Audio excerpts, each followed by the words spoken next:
Our first presenter today is going to be Nina Garcia, who will present creating the opera, The Little Prince. All right, Nina, why don't you go ahead and get started? Thank you so much. I'll start sharing my screen. And then what an honor to have been mentioned by our president this morning in the welcoming notion, and thank you for allowing me to be here today. So I am presenting on, as Professor Hale already introduced, on my composition and production of the opera based on The Little Prince. Oh, and I will share this here. Play. Okay, you should be able to see that now. Okay, so as I mentioned, my name is Nina Garcia. I'm originally from Germany, and I'm a graduate student in composition at Cal State Fullerton. I'm in the music department, but I'm connected here because I was a student assistant until COVID happened. Before I studied music, I actually studied theater arts, acting, and that will be important kind of later on. I then studied vocal performance in Santa Monica College and transferred here, and I switched to composition because it allowed me to study both voice and composition at the same time, which to me was the best of both worlds. So now The Little Prince is a chamber opera, and I'll first talk about the inspiration. So in 2015, I worked as an international host on a river cruise in France. It was on the Rhône, and our home harbor was Lyon. And the author of The Little Prince, Antoine de Saint-Exupéry, was born in Lyon. And so I would tell all my international guests that there was this tiny statue, you can kind of see it here. It was hidden behind the trees, and I would tell them, go see the statue. And I realized that many of them didn't know the story. So I went to my boss, and I was also the simultaneous translator on many of the excursions because sometimes we had only a handful of international guests, so it didn't make sense to have a tour guide only for them. So I would go on the German tours, listen in one ear, and then translate simultaneously to our guests. So I went to him and said, they get so much history on these tours. Shouldn't we also give them some cultural background? And I created this during coffee and tea. I read to them. I introduced the author, introduced the book, and read to them. And afterwards, they came to me and said, when are you reading again? And it was so well received that I created a similar reading for every harbor that we stopped in. So then fast forward to my master's degree starting in 2019. I had just finished writing an orchestral piece, and it was about 15 minutes long. That was very difficult. I have a vocal influence, so I'm usually very story-driven. And working with text, I also write choral pieces, and working with text was a lot easier to me than writing instrumental pieces. And so when I had to think of my graduate project, it would have to be an existential piece. So I decided to write an opera. And right away, I knew that I wanted to follow the kind of inspiration by Wagner, a term coined Gesamtkunstwerk, which basically means that he did not only write the music, but he also put the stage directions in the score. And I knew right away I wanted to do that. I wanted to take it one step further and also translate the original work into English for my opera and into my libretto. So I was also the librettist for this opera. So then the conceptualization.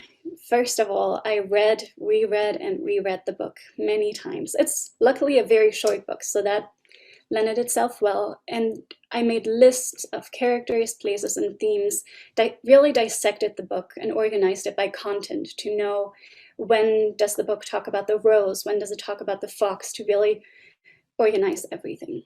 And then I was very fortunate that our department chair, Dr. Hussar, was telling us about his wife's exhibition, her graduate project. And so in one of my breaks, I was able to go. This was very early in the conceptualization process of my opera. And you can see one of her pieces here. I was just so mesmerized and inspired by her work, by her attention to detail and the characterization that every piece had. Every piece had a different personality, and I had not even thought of this, but in the moment, I just suddenly found the courage to ask her, would you like to be my costume designer? And I was so honored that she said yes. And it was not only the beginning of a beautiful collaboration, but also of a beautiful friendship. I was very fortunate in that. So then I really had to get to work because now I had someone on my team. And the very first problem I had was how to tell the story. Because there are so many different ways that you can start telling a story, and they all could go somewhere else. So I realized I have to figure out what is it that I'm trying to say with this opera. And what I came to decide was that I wanted to focus on the theme of wanting more than what we have, which I think is also very pertinent in our time.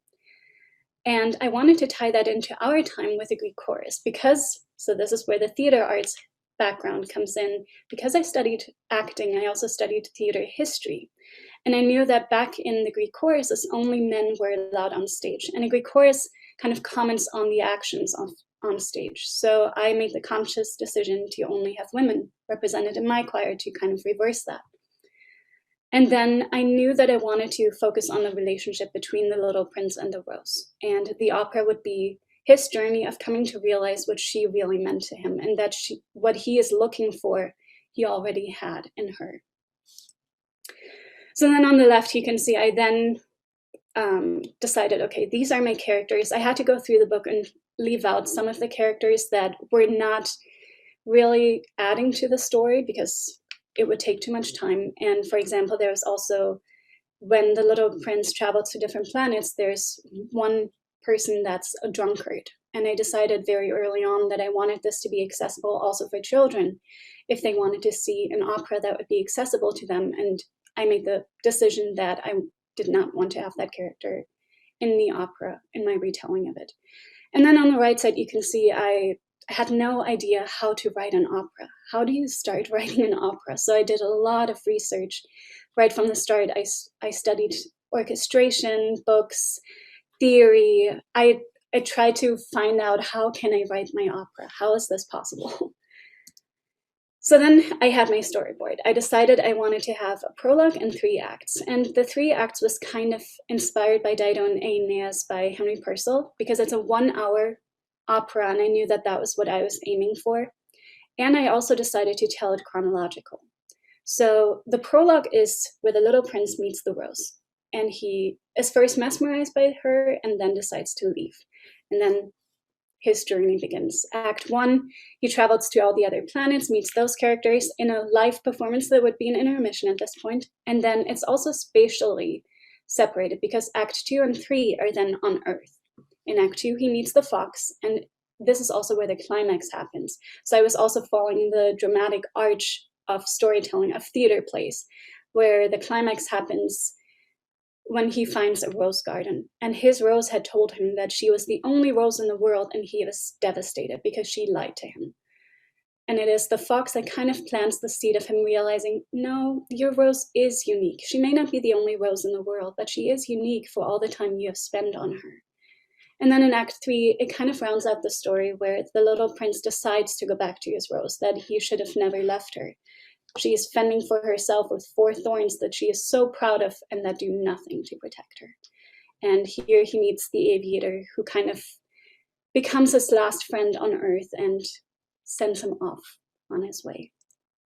So then the composition process. I decided I wanted it to be a chamber ensemble, which basically means that I wanted to have 1 instrument per part. And so I have a wind quintet, brass quartet, and string quintet. And then I also knew that I wanted to use a lot of percussion.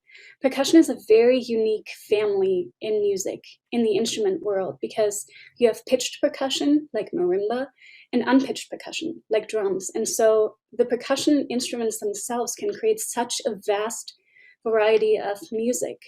And for this, I was kind of inspired by David Lang's The Little Match Girl Passion. It's a work for choir and a few percussion pieces, and he was just able to, with such minimalistic choices of instrumentation, create a world, and that inspired me for the opera, the music part of the opera. And then, of course, I have my singers and women's choir.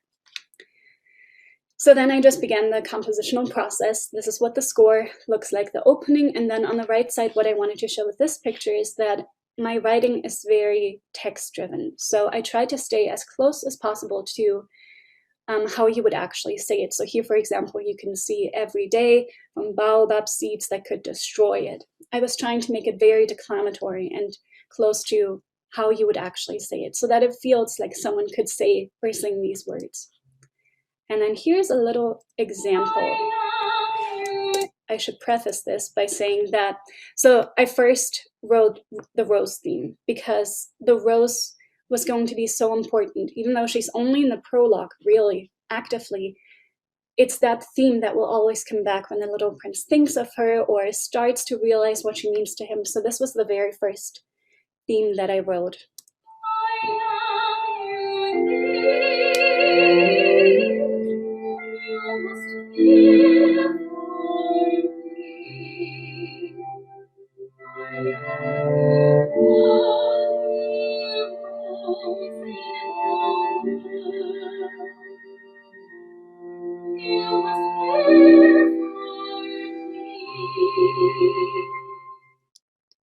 I hope I did not forget to share sound. Did you hear that okay? Okay, good. Okay, so then of course an opera means a lot of music. I think all together is 90 pages of music. So this is a little insight into that. And then of course COVID happened. So with COVID, as you all know, our home office became everything. It became work, it became school, it became homework, and for me also composition. So sometimes that was very overwhelming because to find motivation, I realized it is so hard when everything is in one place to not have that spatial separation between things, to then just sit at your desk all day, literally every day, and try to find motivation to write. So on the right side, this is just like a little fun blurb. That was how I tried to motivate myself with, okay, you have to get up, you have to do this, you can have extra coffee if you need it, but just do it, just write. So then my teacher also eventually in the fall was like, I think we should just prepare to premiere it virtually. And my first thought at that was, I am doomed, because I did not know anything about audio or video editing. And also this meant that I had a new deadline, knew everything, because I thought I had until December to write the music. Then we would start rehearsals, but this now meant that I had until October 31st to finish the music. The costume designer and I had to sit together and say, let's prioritize what do we need done by Thanksgiving. And then my instrumentalists recorded at home. I gave them parts and click tracks. And then my singers, we had a table read, kind of my acting background came together again, where I was like, let's read through the opera together, because none of my performers have ever been in the same room together for this production. And they all recorded in front of green screens for this. So then I was very fortunate I had this idea of creating backgrounds from Zoom. We have so many Zoom meetings, and what you can see here is one of this is the Little Princess Planet.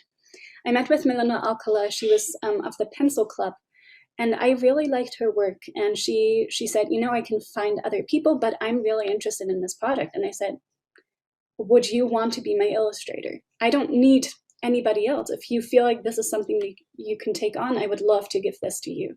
So she has created all of the beautiful backgrounds that you will see. And then this together with the beautiful costume props that Bea made, it just created that extra touch of magic that the story maybe needed. So then I had, during the summer before, started, okay, 100 days of composing. I kind of fell off the bandwagon, to be honest. But then when I realized, okay, my deadline is now October 31st. I don't even have 100 days left, so I really had to sit down. I had barely begun Act 2. And then I did that. I wrote an opera, which still seems kind of strange. And then the virtual production began. So I learned Final Cut Pro for video editing because I somehow had to realize how to take the green screen recordings and place them in the same room and make them look like they're in the same room. And then the audio on the right side, I learned Logic. And if you've never seen a soundboard, I never had. So the very first time I bought and opened Logic, I was like, there are a million buttons and I don't know how to use any of them. And you can see here the little black lines in between the blue bars. That's where I had to cut the recordings because they did not line up perfectly as I had hoped. So I had to actually cut so much to make them sound like they were playing together. Here's a little sample of the Vain Man scene. So the Vain Man is very eccentric. He's on his planet and he says, oh, admire me, I'm so beautiful. And this is a sample of what the finalized audio at this point sounded like.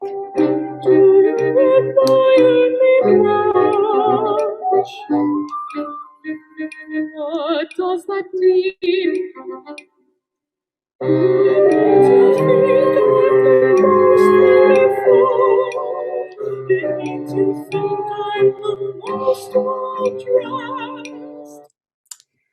And then here you see, so these were the videos I got from my singers in very various places. So on the left, for example, you can see a window through it.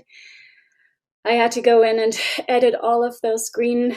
There's a lot of shades of green, and you have to make sure that every single second does not show the background suddenly.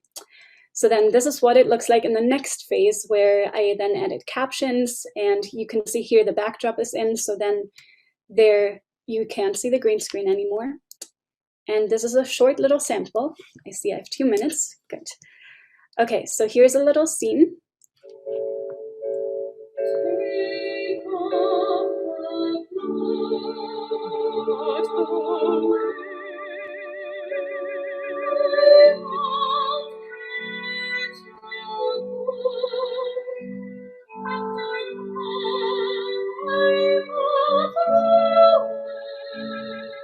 And just for the sake of time, I will cut this shorter.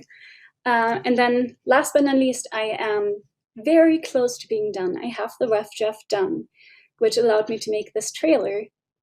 But I am a perfectionist. I have some scenes where I'm like, this needs to be a little louder, or this needs to be slightly edited. So here's my trailer for the opera as the last thing I share with you today.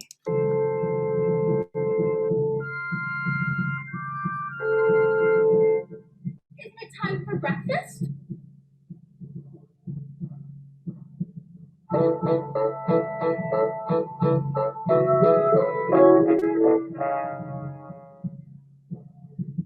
Go back to the roses. You will understand that yours is different.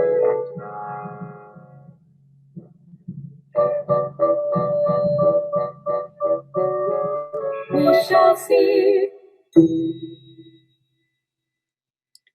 So thank you very much for allowing me to present to you today, and it will premiere on May 15th at 4 p.m. on YouTube. Thank you very much.